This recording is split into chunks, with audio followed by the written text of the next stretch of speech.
നമസ്കാരം, welcome to Kerala cricket cafe. R versus D C. ഈ മാച്ചിന്റെ ഒരു പ്രത്യേകത എന്താണെന്ന് വെച്ചാൽ കുറച്ച് ഗ്യാപ്പിന് ശേഷമാണ് ഈ മാച്ച് കളിക്കാനായിട്ട് വരുന്നത്. അതേസമയം ഡി സി ഇപ്പോൾ ഒരു വിന്നിംഗ് മൊമെറ്റത്തിലാണുള്ളത്. ഡി സിയെ സംബന്ധിച്ച് ഈ ഒരു ടൂർണമെന്റ് ഏകദേശം അവസാനിച്ച മട്ടാണ്. എങ്കിലും ഒരു മാത്തമാറ്റിക് കാൽക്കുലേഷന്റെ ഇത് വെച്ച് നോക്കുകയാണെന്നുണ്ടെങ്കിൽ ഡി സിക്ക് ഇപ്പോഴും ചാൻസ് ഉണ്ടെന്ന് വേണമെങ്കിൽ പറയാം ടെക്നിക്കലി.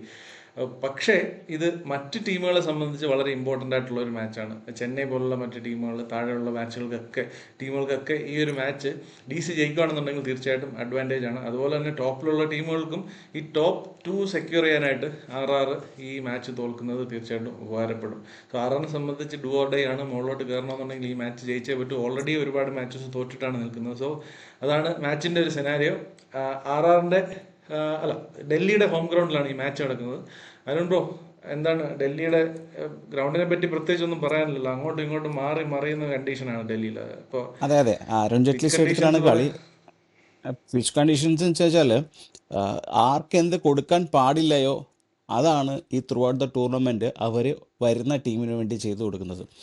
അത് അവരുടെ ഹോം ഗ്രൗണ്ട് ആണോ അതോ വരുന്ന ടീമിൻ്റെ ഹോം ഗ്രൗണ്ട് ആക്കി കൊടുക്കുകയാണോ എന്നുള്ളത് വലിയ ഒരു ഡിസ്കഷൻ ടോപ്പിക് തന്നെയാണ്. ബാംഗ്ലൂർ വന്നപ്പം ബാറ്റിംഗ് ട്രാക്ക് ഉണ്ടാക്കി കൊടുത്തു, ചെന്നൈ വന്നപ്പോൾ സ്പിന്നിങ് ട്രാക്ക് ഉണ്ടാക്കി കൊടുത്തു. അപ്പോൾ അങ്ങനത്തെ കുറേ ബ്ലണ്ടേഴ്സ് അവർ കാണിച്ചു. അത് അവർക്ക് ഭയങ്കര രീതിയിൽ വിനയായി.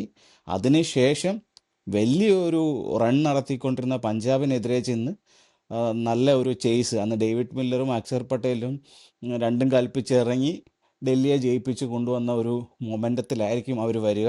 അപ്പോൾ ആ ഒരു കോൺഫിഡൻസ് അവരിലുണ്ടാവും.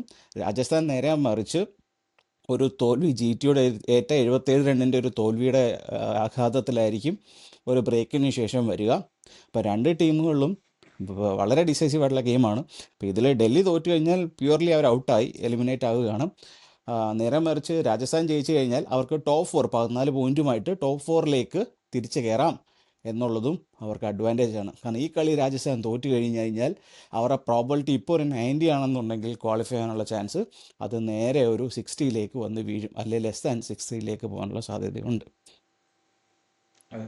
അപ്പോൾ മോസ്റ്റ് പ്രോബ്ലി ഒരു ഹൈ സ്കോറിംഗ് മാച്ച് ആണെന്ന് നമുക്ക് പ്രതീക്ഷിക്കാം. അങ്ങനെ ആണെന്നുണ്ടെങ്കിൽ തീർച്ചയായും അഡ്വാൻറ്റേജ് ആറിൻ്റെ കയ്യിൽ തന്നെയുണ്ട്. സൂര്യവംശി, യശസ്വി ജയ്സ്വാൾ ഓപ്പണിംഗ് പെയറും അങ്ങനെ മൊത്തത്തിൽ നോക്കുമ്പോഴെങ്കിലും ഒരു കൺസിസ്റ്റൻസി ഇല്ലാത്ത ഒരു മിഡിൽ ഓർഡർ. ഇപ്പോൾ പരാഗ് ആണെങ്കിലും പലപ്പോഴും ഓൺ ആൻഡ് ഓഫ് ആയിട്ട് പെർഫോം ചെയ്യുന്ന ധ്രുവ് പരാഗ്, ഹെഡ്മയർ, അല്ലാന്നുണ്ടെങ്കിൽ എല്ലാ പ്ലേയേഴ്സും മിഡിൽ ഓർഡേഴ്സ്. ഒരു നോവൻ ഫെരേര മാത്രമേ ഉള്ളൂ അവർക്കൊരു ട്രസ്റ്റബിൾ എന്ന് പറയുന്ന ഒരു ഫിനിഷർ എന്നുള്ള രീതിയിൽ. സോ ഒരു എന്താ പറയുന്നത്, ഉറപ്പിച്ച് പറയാൻ പറ്റാത്തൊരു ബാറ്റിംഗ് ലൈനപ്പായിട്ടാണ് ആറിൻ്റെ ഇപ്പോഴും ഈ സീസണിൻ്റെ ഈ ഒരു ഘട്ടത്തിൽ വന്ന് നിൽക്കുമ്പോഴും നമുക്ക് കാണാനായിട്ട് സാധിക്കുന്നത്. അതേസമയം ഡൽഹിയെ സംബന്ധിച്ച് നോക്കുകയാണെന്നുണ്ടെങ്കിലും സെയിം സ്ഥിതി തന്നെയാണ്. അവർക്ക് ഒരു കോമ്പിനേഷൻ തന്നെ അവർ ഇതുവരെ സെറ്റ് ആയിട്ടില്ലായിരുന്നു. കഴിഞ്ഞ മാച്ചിൽ ടോട്ടലി ഒരു ന്യൂ കമേഴ്സിനെയൊക്കെ വെച്ചിട്ട് ഒരു ഫ്യൂച്ചറിസ്റ്റിക് ആയിട്ടുള്ള ഒരു ടീമിനാണ് ഡൽഹി പരീക്ഷിച്ചത്.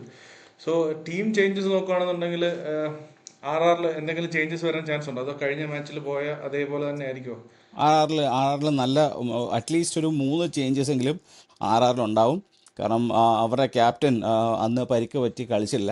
അതിന് പകരമായിട്ട് ഹെഡ്മയറാണ് കളിച്ചത്. അപ്പം ക്യാപ്റ്റൻ പരിക്കിൽ നിന്ന് റിക്കവർ ആയി കഴിഞ്ഞ് കഴിഞ്ഞാൽ ക്യാപ്റ്റൻസി ഏറ്റെടുത്ത് ടീമിലേക്ക് വരികയും ഹെഡ്മയർ പുറത്തു പോവുകയും ചെയ്യും. അങ്ങനെയാണെന്നുണ്ടെങ്കിൽ ബ്രിജേഷ് ശർമ്മയ്ക്ക് പകരം ആദം മില്ലും ചിപ്പിനാവാൻ ചാൻസ് ഉണ്ട്. ഡൽഹിയിലാണ് കളി എന്നുള്ളത് കൊണ്ട് യഷ്രാജ് മുഞ്ചയ്ക്ക് പകരം ബിഷ്ണോയും ചിപ്പിനാവാൻ ചാൻസ് ഉണ്ട്. അപ്പം ആ ഒരു 3 ചേഞ്ചസ് ആയിരിക്കും ബേസിക്കലി ആറാറിൻ്റെ സൈഡിൽ നിന്നുണ്ടാകുക. ഒരിക്കലുമില്ല, തിരിച്ചു വരാൻ ചാൻസ് ഇല്ല. ലെഫ്റ്റ് ഹാൻഡർ എന്നുള്ള ഒരു ഓപ്ഷൻ അവർ ഉപേക്ഷിച്ച് മട്ടാണ്. അതുപോലെ ഡൽഹിയിലേക്ക് നോക്കുകയാണെന്നുണ്ടെങ്കിൽ ഡൽഹിയിൽ എന്തെങ്കിലും ഈ അഭിഷേക് പോറലിന് ഒരു അവസരം കൊടുത്തു, കഴിഞ്ഞ മാച്ചിൽ പരാജയപ്പെട്ടു. പൃഥ്വി ഷായ്ക്ക് എന്തെങ്കിലും രക്ഷ ഉണ്ടാവും? എൻ്റെ അഭിപ്രായത്തിൽ ഡൽഹിയുടെ പ്രശ്നം സെയിം തന്നെയാണ്. അത് ഒന്നാമത്തെ കളി മുതലായാലും ഈ 11 അല്ലെ 12 കളി കളിച്ചപ്പോഴാണെങ്കിലും ഡൽഹിയുടെ പ്രശ്നം സെയിം തന്നെയാണ്. ടോപ്പ് ഓർഡർ കൊളാപ്സ് ആവുന്നു എന്നുള്ളത് അവർ പല രീതിയിൽ നോക്കി, എന്നിട്ടൊന്നും നടന്നില്ല. കഴിഞ്ഞ കളിയും കൊളാപ്സായി. അവർ എൻ്റെ ഇപ്പോഴത്തെയും പ്രതീക്ഷ അഭിഷേക് പൂറലിനെ മാറ്റി പൃഥ്വി ഷാ എന്ന് പറഞ്ഞൊരു കളിക്കാരന് ഇനിയെങ്കിലും ഒരു അവസരം കൊടുക്കണം എന്നുള്ളത് തന്നെയാണ്. ഇപ്പോൾ വന്ന് പുള്ളിയെ സബ്സ്റ്റിറ്റ്യൂഷൻ പോലും ബെഞ്ചിനകത്തിൽ കാണുന്നില്ല. അപ്പോൾ അതൊരു നിരാശാജനകമായ ഒരു കാഴ്ചയാണ്. ഈ ഡിസർവ് എ ചാൻസ്. അത് നല്ലൊരു ഡൊമസ്റ്റിക് സീസൺ കൂടെ കഴിഞ്ഞിട്ട് വരുന്നുണ്ട്. പുള്ളി കളിക്കണം തന്നെയായിരുന്നു എൻ്റെ ആഗ്രഹം. പക്ഷേ ഇനി അവരത് ചെയ്യുമോ ഇല്ലയോ എന്നുള്ളത് അറിയത്തില്ല. ഇപ്പം ഓൺ ബോർഡ് ചെയ്തിരിക്കുന്ന ഈ പറഞ്ഞുകൊണ്ട് മാധവ് തിവാരി ആണെന്നുണ്ടെങ്കിലും അക്യൂബ് നബി ആണെന്നുണ്ടെങ്കിലും അവർക്ക് വേണ്ടി ഡെലിവർ ചെയ്യുന്നുണ്ട്. ഇപ്പോൾ ടോപ്പ് ഓർഡറിൽ എന്തെങ്കിലും ഒരു ഓൺ ആൻഡ് ഓഫ് മാറ്റം ഉണ്ടെങ്കിൽ ഉണ്ട്, ഇല്ലെന്നുണ്ടെങ്കിൽ അവർ ഈ സെയിം ടീമായിട്ട് തന്നെ മുന്നോട്ട് പോകത്തുള്ളൂ. ഒരുപക്ഷെ അവർ മാറ്റാനുള്ള ചാൻസ് കുറവാണ്. കാര്യം ഇപ്പോൾ നോക്കുകയാണെന്നുണ്ടെങ്കിൽ പുതിയ ടീമിൽ വന്ന എല്ലാവരും യങ്ങായിട്ട് കമ്പാരിറ്റീവ്ലി യങ്ങായിട്ടുള്ള പ്ലേയേഴ്സാണ്. പൃഥ്വി ഷാ അത്ര യങ്ങാണെന്ന് പറയാൻ പറ്റത്തില്ല. ഓൾറെഡി കുറച്ച് സീനിയർ ആയിട്ടുള്ളൊരു പ്ലെയറാണ്. അപ്പോൾ റാണെ അവർ ഓൾറെഡി നന്നായിട്ട് കളിച്ചുകൊണ്ടിരുന്ന റാണയെ മാറ്റിയിട്ടാണ് ഇപ്പോൾ യങ്സ്റ്റേഴ്സിനെ കളിപ്പിക്കുന്നത്. സോ അതുകൊണ്ട് മിക്കവാറും പൃഥ്വി ഷാ വരാനുള്ള ചാൻസ് കുറവാണ്. ഇവർക്ക് ഈ കളി ജയിച്ച് ഇനി ക്വാളിഫൈ ചെയ്യാന്നുള്ളൊരു പ്രതീക്ഷയൊന്നും ഇല്ലാന്ന് തോന്നുന്നു. അതുകൊണ്ടായിരിക്കും റാണെ അടക്കം അവർ മാറ്റിയിട്ട് ടോട്ടലി യങ് ആയിട്ടുള്ള ആൾക്കാരെ അതെ, പരീക്ഷിക്കുന്നത്. അതിന് സോ മുമ്പത്തെ ഒരു പോസ്റ്റ് മാച്ച് പ്രസൻറ്റേഷനകത്തിൽ അക്ഷർ പട്ടേൽ പറയുകയുണ്ടായി, ഇനി ഞങ്ങൾ അടുത്ത വർഷത്തേക്കിനുള്ള ടീമിനെ മോൾഡ് ചെയ്യാനാണ് ശ്രമിക്കുന്നതെന്ന്. അങ്ങനെയാണ് ഇത്ര ബഞ്ച് ഓഫ് യങ്സ്റ്റേഴ്സ് ടീമിൽ വന്നതും കുറേ പേരെടുത്ത് വെളിക്കളഞ്ഞതും. പക്ഷെ അത് ഡെലിവർ ചെയ്തു. അപ്പോൾ ഇപ്പോഴും ദൂരെ ഒരു ലൈറ്റ് ഉണ്ട്, പക്ഷെ അത് ഡൽഹിക്കും അറിയാം അത് ദൂരത്തെ ലൈറ്റായിട്ട് തന്നെ നിൽക്കത്തുള്ളൂ എന്നുള്ള കാര്യം. പക്ഷെ they will give A strong fight. അത് അവർ ഈസി ആയിരിക്കും എന്നെനിക്ക് തോന്നുന്നില്ല. ടോപ്പ് ഓർഡർ ഫയർ ചെയ്ത് കഴിഞ്ഞ് കഴിഞ്ഞാൽ ഡൽഹി ഒരു സ്ട്രോങ് കണ്ടൻറ്ററായിട്ട് മാറും. കാരണം റീസെൻ്റായിട്ട് ആർ ആറിൻ്റെ ടോപ്പ് ഓർഡർ കണ്ടിന്യൂസ്ലി ഫെയിൽ ആവുന്നുണ്ട്, ഇൻക്ലൂഡിങ് സൂര്യവംശി ആണെന്നുണ്ടെങ്കിലും ജയ്സ്വാൾ ആണെങ്കിലും. ഫെയിൽ ആവുന്നു എന്നുള്ളതിലല്ല പ്രശ്നം, കണ്ടിന്യൂസ്ലി അവർ പേസ് ഷോട്ട് ഡെലിവറിയിൽ ഫെയിൽ ആകുന്നു എന്നുള്ളതാണ് പ്രശ്നം. അപ്പോൾ അവിടെ അതിന് പറ്റിയ മിച്ചൽ സ്റ്റാക്കും ലുങ്കി ഇൻഗ്രിയും ഒക്കെ കൃത്യമായ പ്ലാനും പദ്ധതിയിലുമായിരിക്കും വരിക. മിച്ചൽ സ്റ്റാർക്ക് വേഴ്സസ് സൂര്യവംശി നമ്മൾ ഇതുവരെ കണ്ടില്ല. കഴിഞ്ഞ മാച്ചിൽ നമ്മൾ പ്രതീക്ഷിച്ചിരുന്നതാണ്. പക്ഷേ നിർഭാഗ്യവശാൽ വന്നിട്ട് മറ്റേ ജാമിസൺ വന്നിട്ട് വൈഭവ് സൂര്യവംശിയുടെ വിക്കറ്റ് എടുത്തുകൊണ്ട് പോയി. അതുകൊണ്ട് മിച്ചൽ സ്റ്റാർക്ക് വേഴ്സസ് സൂര്യവംശി ഈ ഒരു മാച്ചിലെങ്കിലും കാണാൻ പറ്റുമെന്ന് പ്രതീക്ഷിക്കുന്നത്. അതാണ് ഒരു ഇൻട്രസ്റ്റിംഗ് ഫാക്ടർ ടോപ്പിൽ. അതല്ലാതെ ഇതൊക്കെ തന്നെയാണ് രണ്ട് ടീമിനെ സംബന്ധിച്ച് ഒരു അധികം ഒരു ഓളം ഇല്ലാത്ത ഒരു മാച്ചായിട്ട് മാറും. ആരാണ് ഒരു സാധ്യത പറയാനാണെന്നെങ്കിൽ ആർക്കാണ്? Delhi or R? ഇവർ കഴിഞ്ഞ തവണ കളിച്ചപ്പോഴും 6,225 അടിക്കുകയും ഡൽഹി അതിനെ കൺവിൻസിംഗ്ലി ചേസ് ചെയ്യുകയും ഉണ്ടായി. പക്ഷേ ഐ തിങ്ക് ആറിന് തന്നെ ആയിരിക്കും അപ്പർ ഹാൻഡ്. അതാണ് തന്നെയാണ് അപ്പർ ഹാൻഡ് എന്ന് തന്നെ എനിക്ക് തോന്നുന്നത്. പക്ഷേ ഡൽഹി ബാക്കിയുള്ള ടീമുകളുടെ എല്ലാം പ്രാർത്ഥനയോടെയാണ് ഈ മാച്ചിലേക്ക് വരുന്നത്. അതുകൊണ്ട് തന്നെ ഡൽഹിക്ക് കുറച്ചൊരു സാധ്യതയുണ്ട്. പിന്നെ അവർക്ക് നഷ്ടപ്പെടാനൊന്നുമില്ലല്ലോ. അതുകൊണ്ട് ഫുൾ ഫോഴ്സിൽ അവർ കളിക്കും. ആ ബാറ്റ്സ്മാൻമാർക്ക് ആ ഒരു കോൺഫിഡൻസിൽ കളിക്കാനായിട്ട് പറ്റും. ചിലപ്പോൾ ഏതെങ്കിലും ഒരാൾ ആ രീതിയിൽ അടിക്കുന്ന സമയത്ത് കെ എൽ രാഹുൽ ഇപ്പോൾ ഓൺ ആൻഡ് ഓഫ് ആണ്. ഇപ്പോൾ 2 മാച്ചായിട്ട് കളിക്കുന്നില്ല. അപ്പോൾ ഈ മാച്ചിൽ കളിക്കാൻ സാധ്യതയുണ്ട്. അങ്ങനെ നോക്കുമ്പോൾ ഡൽഹിക്കും ഈക്വൽ ചാൻസ് ആണ്. ഒരു 50-50 പോലെ എനിക്ക് തോന്നുന്നത് ഇപ്പോൾ ഒരു റീസെൻറ്റ് ഒരു മൊമെൻറ്റം വെച്ച് നോക്കുമ്പോൾ രണ്ട് ടീമിൻ്റെ. അപ്പോൾ അതാണ് എന്തെങ്കിലും ആഡ് ചെയ്യാനുണ്ടോ ബ്രോ ഈ ഒരു ഇതിൽ?